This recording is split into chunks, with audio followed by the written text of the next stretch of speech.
So I asked my community members to give me their hot takes from Chainsaw Man Chapter 192, and there are bound to be many of them. If there is one thing that I've learned about Chainsaw Man's fandom, it is that they are very vocal about their hate and their love for the series, and honestly, this stretch of chapters has been very controversial to say the least. So if you want to see me react to more hot takes, let's get the likes and subs up on this one, boys. Let's say 333 likes and 15 subscribers, and I'll do one for chapter 193. Let's get at it. Miku, with the based Kana PFP, by the way, says, I still like this manga, but is it just me? Who thinks that the art kind of degraded? Like, it's still good, but I haven't really seen any panels from part 2 yet that is on the same quality as Denji sitting on the graveyard waiting for Makima. So, as much as I hate to say this, I think Miku is sadly right on this. My first instinct is to go, oh, no. Fujimoto is this god-tier mangaka with tons of respect. Get your eyes checked, man. But no, I went back and I compared, and I think I agree with this. Part 2 is very loose. Not in the same way that the story is loose, which we'll get to later in the video. We'll talk about that. The art, however, has very loose and less detailed character designs, which is funny because I actually think the background art is generally about the same with some highs and some lows, sort of like part 1 was. And honestly, if I were to try to pick an arc with the best overall art in part 2, it's probably the Falling Devil arc. And actually, this recent arc near the end with the big fight with Aging and Aging's World, that was pretty good too. Those were insanely killer designs, but when I went over the Chainsaw Man Church arc as an example and some of the early moments in the most recent arc, there is a dip to some degree. However, despite that harsh pill that I had to swallow, I still don't think it's bad at all. Like, much like Miku said, it's just not on that part 2 level. But I will say, just because it's a good reminder for us all, Fujimoto is a busy man who has been very vocal about how he feels about drawing, so much so that he put it in Look Back. He seems to be much like me when it comes to editing, just a bit over the entire process at this point. He's probably done this since he was a child, and so maybe he's just tired. We do know he has plans to retire from drawing manga eventually as well, so I think he's just doing what he can at the moment because he's probably burnt out. There are also rumors that he doesn't have any assistants on part 2 right now, which I hope isn't true and is just hearsay, but remember, before you make any harsh judgment of someone, try to empathize with their position even if you don't know what their position is. I can tell you that my wrists and my forearms click, my back aches, and I get headaches every other day sometimes. I do 5 YouTube channels every week, and to be honest with you, I need every single bit of help I can get, whether that is just a pat on the back, some nice comments, or I don't know, just sleep. Now, think about what it would be like for a mangaka, and not only a mangaka, but one with such status and respect as Tatsuki Fujimoto. He's the legendary man, the GOAT, and people expect a lot from him, as I'm showing here in this video. So just remember, it's okay to criticize, but do try to be more level-headed about what you have to say, because you never know if that creator or mangaka is reading it and driving him to break down or something and need mental health help. Trust me, it's happened to me, and I wouldn't wish it on you watching or anyone who has even thrown that kind of energy at me, even though their words do hurt me tremendously. Also, remember all of those people getting mad at Miura about not finishing Berserk and all those angry comments that we saw? And then look what happened? Yeah. Probably best case scenario just to keep a level head about all this. TWE 2000 says 167 genuinely broke the brains of some of the fandom. Yoru ain't Griffith. TWE has a very, very interesting comment, so I went back and I read through chapter 167, and this was the Yeah, that was the sexual assault chapter. And, this is a very hot topic for the fandom. This one has started the most flame wars and arguments and judgments of people who read Chainsaw Man. I mean, I've seen people post things like Chainsaw Man fans are cringe and horrible, which is just, I mean, how could you say that about someone? It's rather unfortunate, and I do think that there is something to say about the way people have responded since. Like, I've seen really crazy stuff about this, and it's such a heated topic that I feel like no matter what I am about to say, I will get flamed for it no matter what my opinions are. I could have no opinion, and I'd get flamed for it. And I think that while I empathize with people not liking sexual assault being illustrated in any sort of media, I don't know if that is the best way to go about it. The scene between Yoru and Denji in 167 has since been treated by some of the fandom as this moment that will live in infamy and one that the series will never recover from, which is to say that there is this sentiment that Fujimoto is glorifying sexual assault. I more or less buy into a theory that later on in the video we'll get to, but basically it's one that Yoru is an embodiment of war and thus will do things that people do in war. So those are things like sexual assault, quite frankly. Oh my god, kitty. Kitty, are you okay? We rescued this kitty recently. Her name is Lum, by the way. Say hi to Lum, everyone. But, okay, so the sexual assault, quite frankly, does make sense for Yoru's character to do. And that sounds crazy to say, but we'll talk about it later in the video because we have a comment that addresses this and why I think this way. So don't flame me just yet. But continuing on, that's not the biggest issue in this argument. It's the glorification of it. That it's really hot and sexy and all the white dudes with raging hard-ons are just knocking over lamps and coat hangers at the mere thought of it.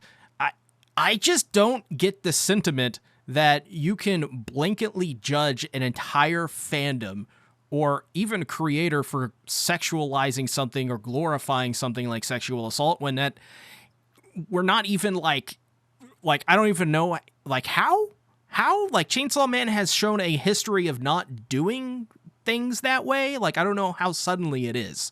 But I don't know. I just don't buy into that, honestly. I think despite everything, many of Chainsaw Man's readers are actually probably decent people who don't glorify sexual assault. I don't know. That's just my opinion. May seem like a hot take.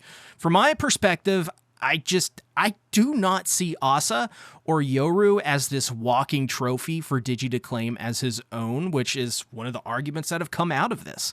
I think that has nothing to do with her character, and if anything, if she were a trophy wife like some say she is, then she wouldn't be nearly as badass or useful as she is shown. But that's neither here or there. That's kind of a digression. It's also funny, though, because this is Chainsaw Man, where women are abusing Denji left and right. And suddenly, when this happens, it is like everyone forgot about Fumiko, Himino, Makima, and these characters are beloved and celebrated. I would go as far to even say that Kobeni is guilty because, I mean, look at her. Do you actually trust Kobeni? She's literally Taro Sakamoto's wife. She's living a double life, people. Wake up! But no, seriously, joking aside, I did that just to break the tension. Chainsaw Man doesn't seem to be the story where, at least in my opinion, sexual assault is being glorified. Nor is Asa being built up as this trophy wife where Asa is being pushed out of the story. I don't know where these reactions are coming from. I guess I don't know the place where they're coming from, because I do not see that, because I haven't been shown that, because I can very easily just point it out. The theory just does not match up to what has been going on with Asa's character, pretty much. Like, do we really think Asa's just not going to be in the story anymore? I don't know. She is quite literally having her agency taken away from her like she did by sexually assaulting Denji, which, by the way, originally started with Yoru offering to cut his dick off because he wanted his dick to be cut off. Jesus Christ, 167 was a crazy chapter. But I think I agree with TWE in terms of the sentiment he's throwing around here. I do think that some people overreacted and are still overreacting. I'm not saying you can't vocalize these thoughts or that you should never have these thoughts. We should have them and discuss them, because look at how cool and fun it is to just to think about Chainsaw Man in these really unique ways. So let's continue, I think, to have these discussions in good faith in the future, because I think while some are very emotional or overreacting about this and honestly quite mean, I do think as long as we are respectful and kind to others and level-headed, we can find some sort of middle ground or just have a fun discussion with people who have different perspectives than us. That sounds like a hell of a lot of fun to me, right? And I know some people get so angry when you have this positive way of thinking, but how are we to respect our own opinions if we can't defend them or talk about them without resorting to canceling each other on a forum that means nothing once you're dead or even after the moment after it's posted? I don't know. I guess what I'm trying to say is we can have this discussion and be more respectful, I guess. LOL Vike9249, I don't know how to pronounce your name, I apologize. They say, I like Yoru and Denji's interactions more than Asa Denji interactions. Finally, one that is not this hotly debated topic and talking point. No, of course it is. But yeah, I think I like Yoru and Denji's interactions quite a bit, but I do think we've seen a lot of interactions between those two right now. I feel like there is this growing sentiment, or at least this feeling from people, that just they want to see Denji and Asa talk in a really down-to-earth moment. Sort of like when Denji saved Asa from suicide, or on the train to the brothel. There is this desire within my soul, at the very least, I'm not going to speak for other people, that wants to just vicariously live through Asa and Denji getting to know one another. And the funniest part is, I think Asa Mitaka is the one that I want to see get hers, you know? Like Denji, yeah, I want to be happy, but that to me is more than just marrying Asa or Rize or whoever and living happily ever after. I want more from this character than just romance, right? I want to see Denji be tormented by his demons until he rises from the ashes. Like, I want to see him become just a badass in control, which is kind of... honestly kind of similar with Asa. While with her, I want to see her just take full control of her life and shatter her shell and just be this badass bitch in any building. A part of that is, I guess, getting the boy or getting the girl and vice versa, and just learning about herself or himself through her or his relationship with Denji or Asa. That was worded weird. Just because I am tired of stories that play out like that doesn't mean that when it does happen naturally, I have to deny it and pretend I hate it, or that it's an undeserving story to be told. I tend to think that, hey, if it's good writing and it's not insulting to me or forced, then why not root for a ship in a show? It's fun. It's not like I'm obsessing over it. I just want to live through these characters, escape the real world. Oh, geez. And hopefully get to live out the same kind of stupid love I want to see Asa and Denji get to live. But that's the brilliant thing about this. Art is subjective. And this whole conversation, this whole entire video is subjective, believe it or not. Some people would say it's not, but it is. Some people don't want any of what I just said and are offended that I think differently. And that's fine, but I ship it. I can't help it. I just love Asa Mitaka's character so much, and I relate to her in so many ways that I find myself just wanting her to be everything I think she should be, which is, I guess, whatever's deep buried inside my noggin. Which is a strong female lead who has the confidence to do and take what she wants, like, I don't know, Ripley from Alien. Some, just badass, right? If that means a boy like Denji getting with him, so be it. Guys, it's badass to fall in love, I'm just saying. And if that means a boy like Denji, then so be it. Falling in love is badass, dude. Getting the boy of your dreams, that's kind of badass. You're taking what you want, right? You got your agency back, right? Does that not fit with her character? I don't know. It's also very clear that besides Rize, Asa Mitaka is just such a perfect fit thematically, writing and personality-wise for Denji and vice versa. I may have to do a video just about why Denji and Asa work so well and the ways that Fujimoto so subtly shows it in this series. Like, I don't even know every detail about it yet myself, but some of these details I do know, it's just like, God, Giga Chad-brained, God-pilled, phantom tax kind of detail we're talking about here. Joe Mama, watch your profanity, says it's weird to think Nayuta's actually dead. Yeah, I'm not too happy about Nayuta's current status. While I loved Nayuta, I'm so bummed out she's actually just straight up dead. I was sure she'd be healed up, but I guess they need as many devils as they can get by the time the final saga of Chainsaw Man begins, which very well could be in 10 years at this point. Who knows?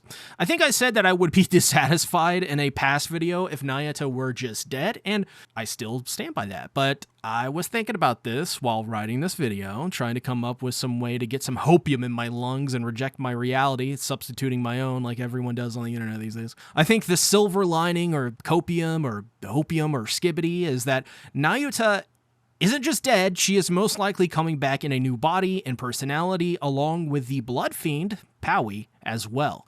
If that is the case, I could see Fujimoto wanting the Control Devil to be this constant threat throughout the series that's evolving. Kind of like, I'm just throwing out some really weird examples here from some movies I recently watched, like Mia Goth and Pearl X and Maxine, or Arnold Schwarzenegger and the Terminator franchise. Much like Denji, Control will be a character that evolves through time, but through incarnations that build upon each other. Remember when Nayuta was thinking to herself about her past self as Makima and her relationship with Denji? Think that, but now she's with the Death Devil and the Blood Fiend or whatever, and maybe Asa, Yoru, or even Denji has to fight her to fully round out her character. I don't know. I'm just throwing some cool guesses out there, but that's just the way that I see it. Fell furry, I guess they're hopefully not a furry. New Blood Devil may be greeting death. Power's remarks on her presence scaring other devils may have been true. This is a very good point, especially since there is some connection to this. It would also just be a fantastic way to reintroduce the Blood Fiend into Chainsaw Man with, like, most likely a new character design and an entirely new presentation. I do wonder if they will just be as disgusting and wild as Power was too. I gotta say, I think that bringing back the blood could have insane potential at this point in the story. It honestly feels like we've got everything that we can get out of Fumiko, Yoshida, and Fame at this moment. And while I don't think we're done with those characters, I think Denji and Asa will form a sort of team headed primarily by Quan Chi maybe, to wage a war against death and fiends and friends, which seems to also include fire and possibly blood. We also don't know what side blood will be on, but if I had to guess, it would be nobody's side, or probably not. But if Power was as scared as she was of Makima, as an example, then she most likely is just going along with whoever tells her to do what, as long as she gets to be wild and free, or as close as she can be.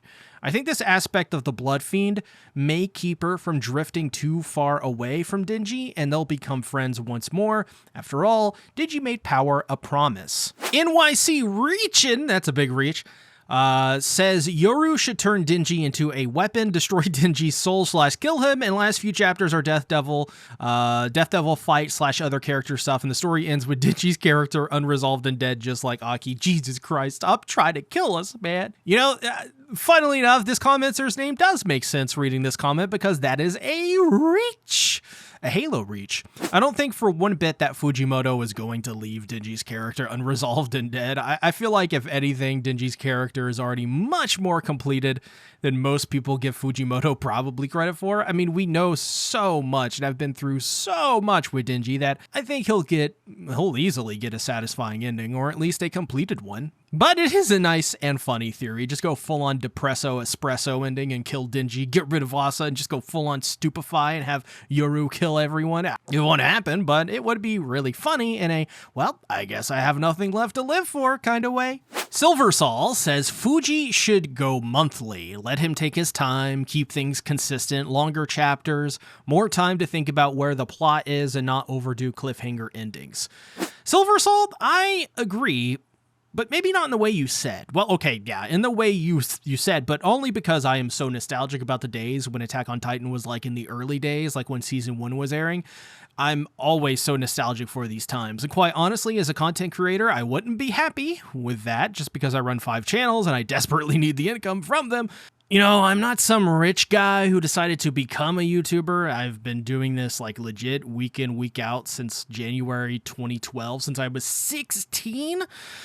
I'm no spring chicken, and I surely don't feel it. But from the perspective of Fujimoto, his health and the quality of Chainsaw Man, you know, I think if this is what he needs and or wants to do, then I fully support that. I want the best Chainsaw Man possible. So if that's what he decides, then so be it. Robin DeHood says the Death Devil isn't going to appear in the foreseeable future. Robin DeHood, which is the name of a Sublime album, brings up a decent point. I think Death will be revealed as soon as it is the right time. I think everyone is expecting one of two things: either a goth big titty girlfriend with similar design aesthetics to Fami, Nayuta, Makima, and Yoru. I think she absolutely needs a beauty mark as an example. Or she is going to be a mangled flesh monster. Though, you know what? I got a theory about the Death Devil. If you guys want to see that, then drop a like on the video. I'll leave it there for now, since, you know, I'm feeling quite sadistic today, and this video is already, well, quite long. Lauren Tilpsum? I'm not sure how to pronounce your name. I apologize if I offend. Says, we are tantalizingly close to Yoruden.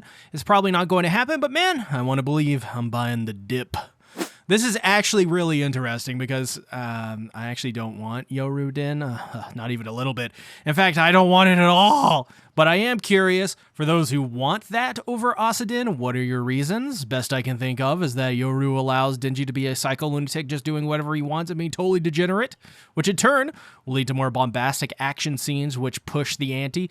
But I don't know, is that about it? I can't see how Yoru would be a good match for him, considering she is the embodiment of war and he is the embodiment of the human struggle to find meaning and purpose, aka the human embodiment of Denji. War is about primal instinct, and Denji is about finding himself.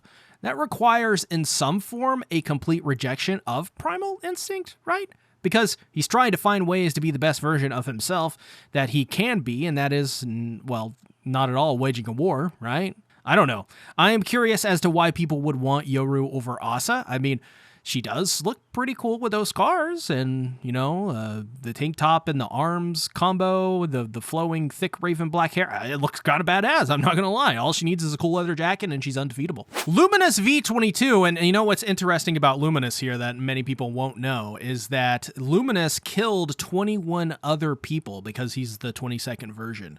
So let's see what happens with Luminous V23, shall we? Chainsaw Man fell off ever since the cult arc, in my opinion. Part 2 feels more like a comedy than anything else, and killing off important characters for absolute zero reason is insanely dumb. Yeah, man, there has been this growing sentiment ever since Part 2 started that Chainsaw Man has been falling off, but I've been seeing this more and more, and do I think that it fell off? No, not really. But I do empathize with many of these comments that generally are just saying that they're frustrated with the direction of Chainsaw Man's story. And I can really understand that, going from Part 1, where the story was so tight and so neat with tons of amazing spreads and moments, and while I think Part 2 absolutely has some insane moments, I can empathize and understand that there is a growing contingent who just want more Part 1 styled storytelling, where there was more of a balance between the action, Denji's character progressions and growth, and just big bombastic villains each arc. But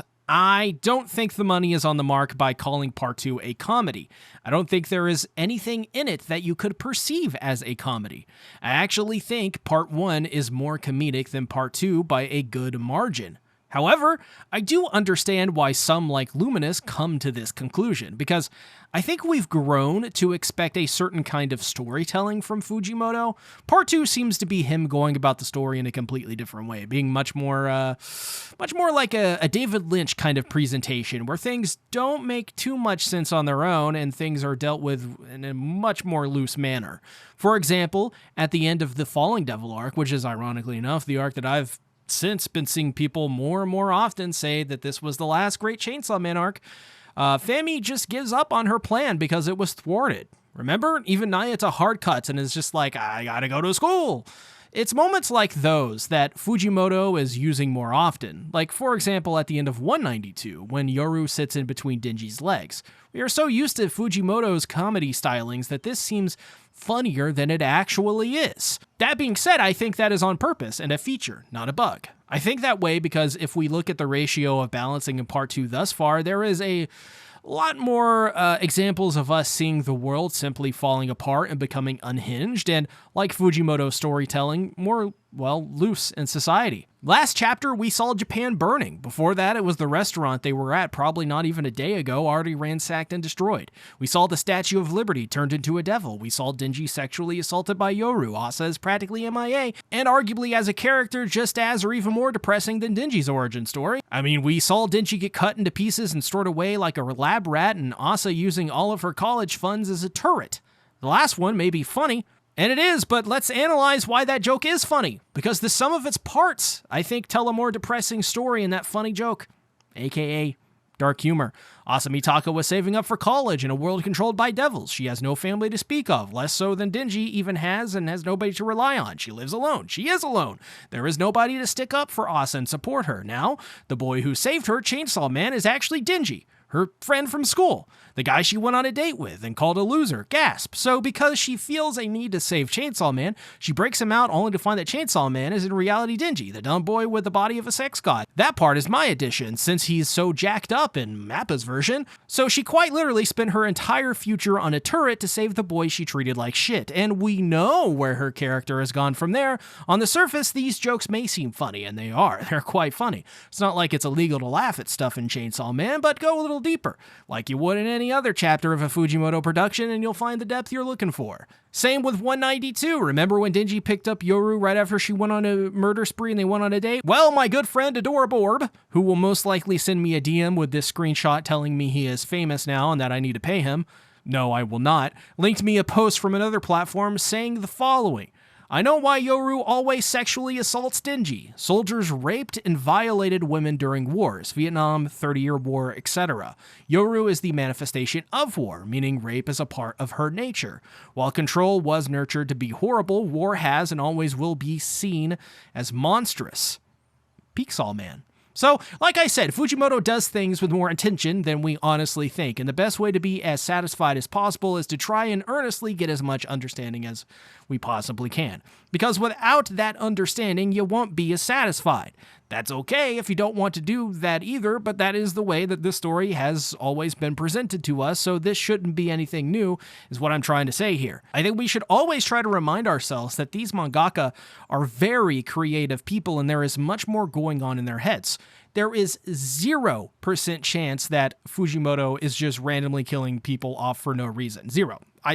No way. No way. It's just not happening. Fujimoto is no Hiro Mashima or, God forbid, Areki Kawahara, and much love and respect to these or any of those authors being compared to him, it's just not the same. It's just a deeper, more intelligent story, not in the sense that, oh, you're dumb for not knowing this. No, not at all. More like intelligent in the way that Fujimoto researched methods of storytelling to make his audience do more than just read speech bubbles, look at art, and just be done for the day. There's more going on here. You gotta think about it when you're watching Chainsaw Man. Why did Fujimoto really kill Nayuta? Does it seem like there's no reason? Really? Really? Does it really seem like there's no reason to kill Nayuta? Does it? I don't know. But hey, that's it for Hot Takes. If you want me to do more, then drop a like, comment below, and hit the sub button. Also check out my other channels like my Don channel and my main anime channel. Thanks for watching. Bye-bye.